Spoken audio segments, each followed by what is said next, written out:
pleine démocratie ici. Et donc, je n'ouvre pas la commission permanente puisqu'il s'agit d'une commission privée. Et avant la commission, je vais demander au collectif de lire la déclaration. S'ils veulent bien le faire, alors une seconde que mes collègues s'installent quand même. Il y a un monsieur handicapé, j'aimerais qu'on le fasse ce soir, si c'est possible. Il ne veut pas. Bien. Et que quand tout le monde est assis, je ne sais pas si vous avez un micro, si vous avez un micro. Monsieur Cassi, vous leur donnez le micro, s'il vous plaît. Voilà, qu'on puisse entendre.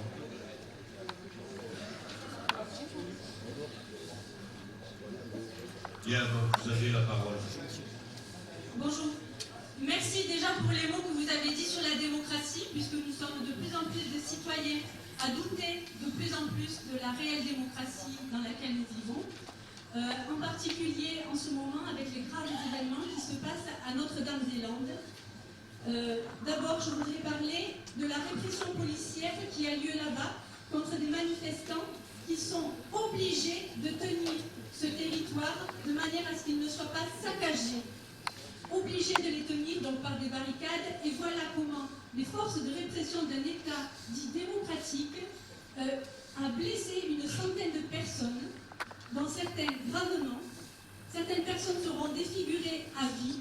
Il y a eu des tirs de flashball direct, des tirs de grenades assourdissantes en jet tendu, ce qui est absolument contraire aux règles normalement d'utilisation de ces armes-là. Il y a donc de très nombreux blessés, et donc je vois que certaines personnes, ça les fait bien rire, mais là, il y a un moment donné où ça va devenir plus grave que ça. Donc c'est pourquoi je vous interpelle là-dessus. J'imagine que la plupart d'entre vous pensent que ce sont des casseurs, des délinquants, etc. Pas du tout. Il faut que vous sachiez qu'il y a un peuple nombreux derrière cette lutte. Et je vais vous donner les arguments de la légitimité de cette lutte contre l'aéroport de Notre-Dame-des-Landes.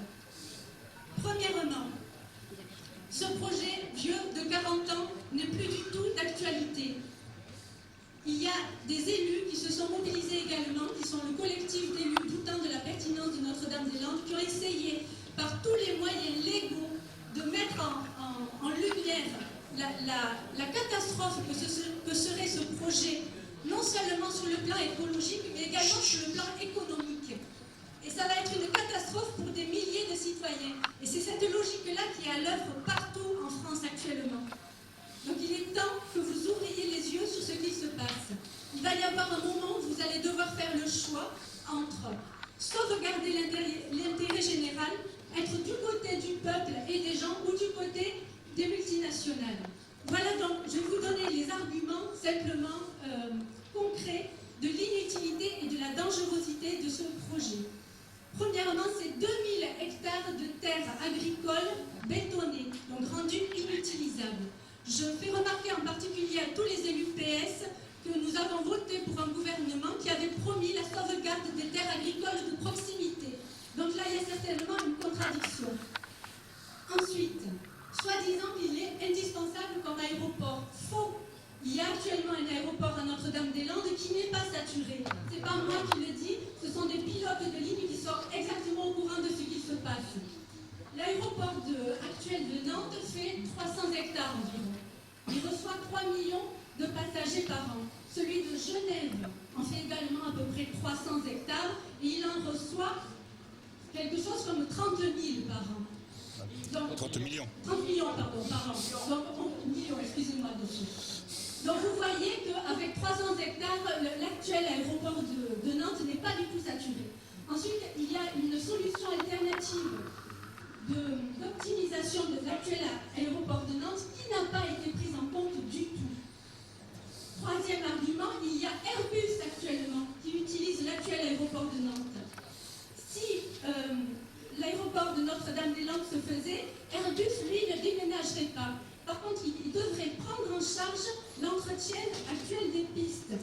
Du coup, il n'en aurait pas les moyens. Ça veut dire licenciement chez Airbus. Voilà à quoi ça va aboutir. Ensuite, et surtout, je ne sais rien, je ne sais pas ce qui peut vous toucher là-dedans, si ce n'est la mort conséquences gravissimes pour les gens. L'endettement public. Ce projet, l'étude économique qui a fait que ça a été déclaré d'utilité publique, disait que ça allait rapporter à la collectivité 600 millions d'euros. Une étude indépendante a été faite absolument irréfutable, cette étude indépendante qui a été faite par un cabinet indépendant hollandais, a montré que l'étude première qui a fait cette déclaration d'utilité publique est complètement semée d'erreurs. Des erreurs graves de tous les côtés. Je vois que ça ne vous intéresse pas du tout. Des erreurs qui font qu'en fait, au lieu que ça excusez-moi, c'est très grave. Au lieu que ça rapporte 600 millions d'euros, je donne la parole. En coûter 90 millions d'euros. 90 millions d'euros que ça va coûter aux contribuables en période de crise. Est-ce que vous réalisez les conséquences que ça va avoir? Donc si cette étude indépendante était réellement prise en compte, cet aéroport ne devrait en aucun cas être déclaré d'utilité publique. Ensuite, il faut savoir que bien sûr, il y a une clause de rentabilité avec Vinci. On lui garantit 12% de rentabilité. Quel coût ça va avoir pour les contribuables? Quel coût? Et là, on vous interpelle sur quelque chose où ça va être chaque individu et non pas partie. On va juger sur un positionnement par rapport à ce qui se passe à Notre-Dame-des-Landes. Hein? On ne croit plus aux personnages politiques qui se cachent derrière leur parti. On attend des engagements concrets par rapport à ça. Alors j'ai peut-être oublié des choses dans l'argumentation, je suis désolée.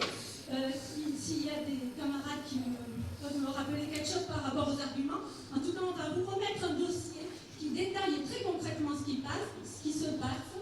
Sachez d'ailleurs qu'au PS, de nombreuses personnes sont contre cet aéroport. Donc c'est vraiment une prise de position personnelle que nous demandons, quelle que soit l'étiquette politique des personnes. Parce qu'à un moment donné, les étiquettes politiques, plus personne ne croit. C'est très clair, même Europe Écologie, n'importe, plus personne ne croit à ça. Sachez qu'au collectif d'élus doutant de la pertinence de Notre-Dame-des-Landes, il y a aussi des gens du modèle, il y a des gens en fait de tous les partis, tout simplement. Et cette lutte-là, c'est la solidarité entre les gens de bon sens, tout simplement. Donc, pour les personnes qui ne connaissent pas réellement ce dossier et qui ont un doute et qui aimeraient en savoir plus, je vous invite à aller voir le collectif d'élus doutant de la pertinence de l'aéroport de Notre-Dame-des-Landes. Et ensuite de signer la pétition. Pour les gens qui sont déjà convaincus, nous allons faire circuler une pétition contre cet aéroport. Et je vous invite à la signer si vous êtes déjà convaincus que cet aéroport est nuisible. Voilà, donc je vous donne également un dossier où il y a les conclusions de l'étude indépendante. Merci, madame. J'aimerais aussi, excusez-moi, j'insiste un petit peu, que vous nous donniez votre position personnelle, monsieur Allary, sur ce sujet, car nous attendons... Madame, je vous ai permis, comme j'ai dit, dans la démocratie, de vous écouter. J'ai ici une commission permanente avec l'ensemble du Conseil général, c'est une séance privée. Je ne vais pas donner ma position personnelle là tout de suite. Je vous donnerai, si vous voulez, ma position dans quelques jours. Mais ici, j'ai l'opposition qui me dit qu'il faut que je démarre la réunion parce qu'il y a un ordre du jour auquel je réponds que moi j'écoute mes concitoyens.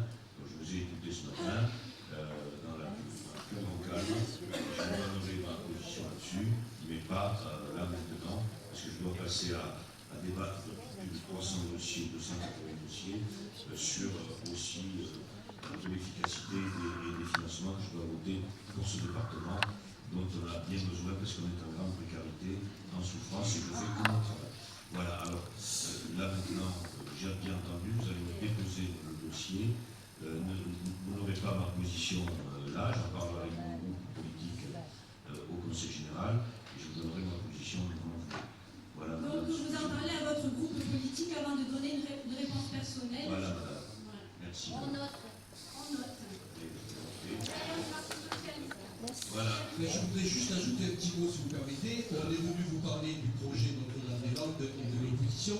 Je voudrais que vous compreniez bien que c'est au-delà de Notre-Dame-des-Landes, c'est un problème de société, de civilisation qui se pose aussi dans le Gard, puisqu'on entend parler de projets absolument plus absurdes les uns que les autres. Sachez qu'il y a une poussée, vous êtes au courant quand même qu'il y a une coupure dans ce pays entre une certaine classe politique ceux qui décident et les citoyens. Alors si vous ne voulez pas que cette coupure s'aggrave, je vous demande instamment d'interpeller le gouvernement et d'arrêter ce projet inutile avant qu'il y ait éventuellement des morts à notre Je te le dis, parce que je le sais par avance tout ça. Je voudrais que nous Voilà. revenions, mais dans Non, des mais c'est que la prochaine circonstances fois, on dira non. tragiques, Voilà. et dans ce cas-là, nous Non, mais serions non. peut-être un peu moins calmes. Donc, moi, je ne veux pas les menaces non plus. Voilà, voilà. On est ici à la démocratie. Alors maintenant, la séance est privée. Je ne me laisse pas menacer non plus. Je ne vous ai pas menacé. Et voilà. Hein? Je ne menace personne. Je suis très tranquille. Je demande maintenant. Voilà. Chacun prend ses responsabilités. Voilà. Voilà. Bien. Allez.